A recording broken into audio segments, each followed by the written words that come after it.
ఈరోజు తెలుగుదేశం పార్టీ జాతీయ అధ్యక్షులు శ్రీ నారా చంద్రబాబు నాయుడు గారు మా కుటుంబం పైన, నా పైన, ముఖ్యంగా బలహీన వర్గాలపైన అచంచలమైనటువంటి నమ్మకం, విశ్వాసంతో రాష్ట్ర తెలుగుదేశం పార్టీ అధ్యక్షులుగా నన్ను నియమించారు. నియమించినందుకు నా తరపున, కుటుంబం తరపున, ముఖ్యంగా రాష్ట్రంలో ఉన్నటువంటి బలహీన వర్గాల తరపున జాతీయ పార్టీ అధ్యక్షులు శ్రీ నారా చంద్రబాబు నాయుడు గారికి, జాతీయ పార్టీ కార్యదర్శి శ్రీ నారా లోకేష్ గారికి, తెలుగుదేశం పార్టీలో ఉన్నటువంటి కుటుంబ పెద్దలందరికీ, అదేవిధంగా రాష్ట్రంలో ఉన్నటువంటి ప్రతి ఒక్క తెలుగుదేశం పార్టీ కార్యకర్తకి శిరస్సు వంచి హృదయపూర్వకమైనటువంటి అభినందనలు తెలియజేస్తున్నాను. తెలుగుదేశం పార్టీ అంటే బలహీన వర్గాలు, బలహీన వర్గాలంటే తెలుగుదేశం పార్టీ. నేను ఎందుకు చెప్తున్నానంటే 1982లో అన్న ఎన్టీ రామారావు గారు తెలుగుదేశం పార్టీ పెట్టినప్పటి నుండి సుదీర్ఘమైనటువంటి ప్రయాణంలో తెలుగుదేశం పార్టీ ఓడినా గెలిచినా నిరంతరం పార్టీకి అండగా ఉన్నటువంటి వర్గం ఏదైనా ఉంది అంటే బలహీన వర్గమని గుండె మీద చెయ్యి వేసుకుని ధైర్యంగా చెప్పగలం. అటువంటి బలహీన వర్గాలకి రాష్ట్ర పార్టీ అధ్యక్షుడే కాకుండా ఈరోజు పాలిట్ బ్యూరో సభ్యుల్లో 60% బలహీన వర్గాలకు ఇచ్చారు. నిన్న లేదు మొన్న నియమించినటువంటి పార్లమెంట్ కమిటీ అధ్యక్షుల్లోనూ 2 జిల్లాలకి సమన్వయ కమిటీల్లోనూ తెలుగుదేశం పార్టీ వేసినటువంటి ప్రతి ఒక్క నియామకంలో 60% బలహీన వర్గాలకు ఇచ్చారంటే తెలుగుదేశం పార్టీ బలహీన వర్గాల మీద ఎంత ప్రేమ, అభిమానం ఉందో ఒక్కసారి అర్థం చేసుకోమని చెప్పి నేను కోరుతున్నాను. నాకిచ్చినటువంటి అవకాశాన్ని నేను మనస, వాచ, కర్మన చిత్తశుద్దితో, అంకిత భావంతో నేను పని ప్రారంభించి నా ధ్యేయమంతా ఒకటే.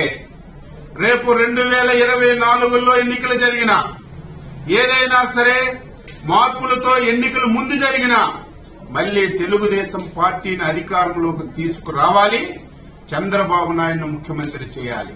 ఎందుకు నేనే మాట అంటున్నానంటే ఏదో చంద్రబాబు నాయుడు ముఖ్యమంత్రి పదవి గురించో లేకపోతే తెలుగుదేశం పార్టీ అధికారం గురించో కాదు.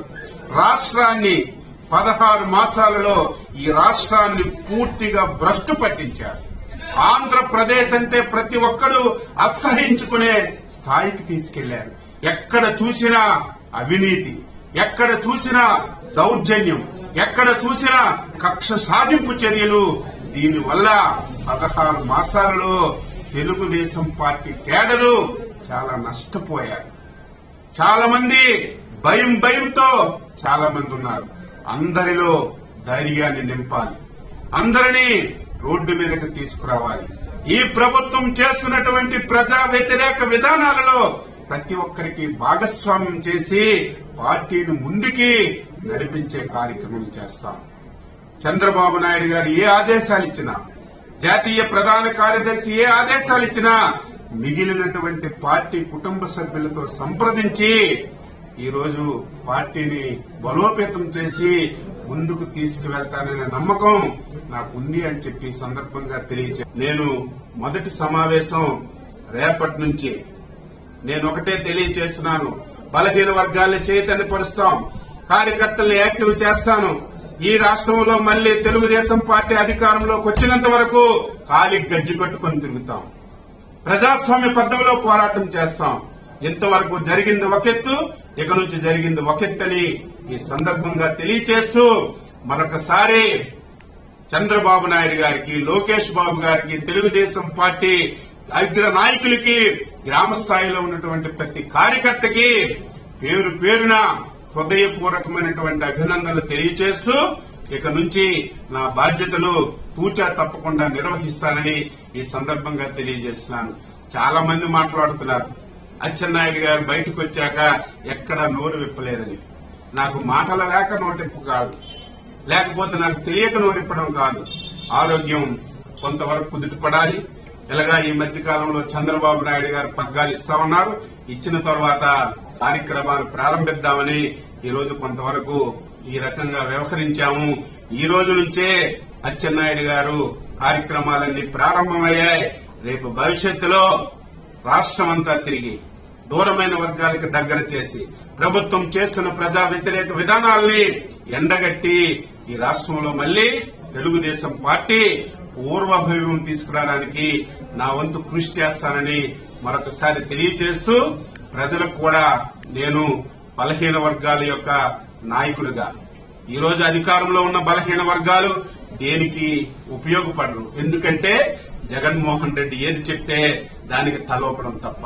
ఈ రోజు ప్రతిపక్షంలో, ఈ రోజు రాష్ట్ర పార్టీ అధ్యక్షుడిగా బలహీన వర్గాలకు జరుగుతున్న ప్రతి అన్యాయాన్ని ఎదిరించడానికి మేమున్నాం. దానికి ప్రజలు కూడా సహకరించమని చెప్పి కోరుతూ అందరి దగ్గర సెలవు తీసుకుంటున్నాం. జై హింద్, జై తెలుగుదేశం, జై చంద్రబాబు.